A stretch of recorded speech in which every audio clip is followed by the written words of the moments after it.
जहां भी आप जाते हो एक धर्म को दूसरे धर्म से लड़ाते हो, नफरत फैलाते हो। নরেন্দ্র মোদী যেখানেই যান সেখানেই ধর্মে ধর্মে লড়াই লাগিয়ে দেন।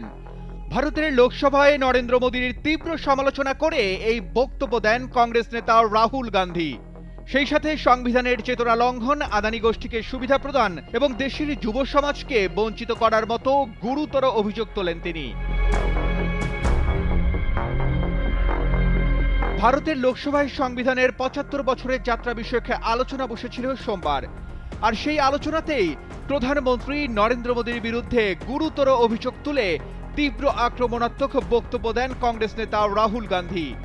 তোলেন মোদীর বিরুদ্ধে সাম্প্রদায়িক দাঙ্গা লাগানোর অভিযোগ। রাহুল বলেন, মোদী যেখানেই যান ধর্মে ধর্মে লড়াই লাগিয়ে দেন। হাতরাসের দলিত তরুণী ধর্ষণ ও মন্দির মসজিদের বিবাদের উদাহরণ টেনে রাহুল বিজেপির সাম্প্রদায়িক নীতির সমালোচনাও করেন। কথা বলেন সংবিধান, ধর্ম, জাতি, লিঙ্গ এবং জন্মস্থানের ভিত্তিতে বৈষম্যের বিরুদ্ধে।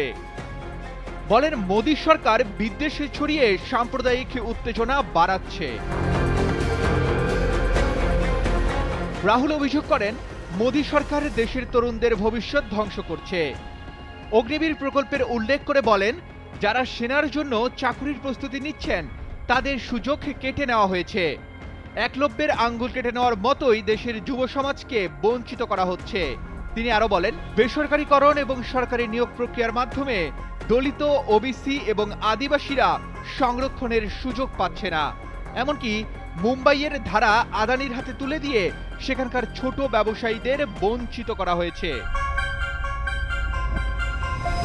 রাহুল গান্ধী বিজেপির আদর্শিক গুরু বিনায়ক দামোদর সাভারকরের নাম তুলে অভিযোগ করেন, সংবিধান তৈরির পরে সাভারকর বলেছিলেন, মনুস্মৃতি সংবিধান থেকেও বড়। এই মনুস্মৃতিকে পূজনীয় হিসেবে মেনে দেশ চালানো উচিত।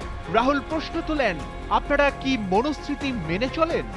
যদি সংবিধানকে সম্মান করেন তবে সাভারকরের সেই মতবাদকে কিভাবে সমর্থন করেন? রাহুলের এই বক্তব্যের পর থেকেই নেট দুনিয়ায় আলোচনার ঝড় বইছে। এদিকে রাহুলের সাথে এবার মুসলিমদের পক্ষে ভারতের লোকসভা কাঁপালেন প্রিয়াঙ্কা গান্ধীও। এতদিন রাহুল গান্ধীর কড়া ভাষায় কাঁপত ক্ষমতাসীনরা, এখন সেই তালিকায় যুক্ত হলো নতুন নাম প্রিয়াঙ্কা গান্ধী। ভারতীয় সংসদে প্রথমবারের মতো 14 ডিসেম্বরের সেই আলোচনা সভায় ভাষণ দিতে উঠেই প্রিয়াঙ্কা সংসদে এক হাত নিলেন মোদী সরকারকে। ভারতে মুসলিম নির্যাতনের জন্য মোদীকেই দায়ী করলেন তিনি। তার আগে বিতর্ক শুরু হয় ভারত উত্তরপ্রদেশের সম্বলে শাহী জামে মসজিদকে নিয়ে।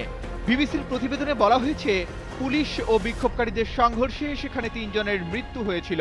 হিন্দুত্ববাদী সংগঠনের দাবি, ওই মসজিদে এককালীন মন্দির ছিল এবং এই ভবনের স্থাপত্যে তার প্রমাণও রয়েছে।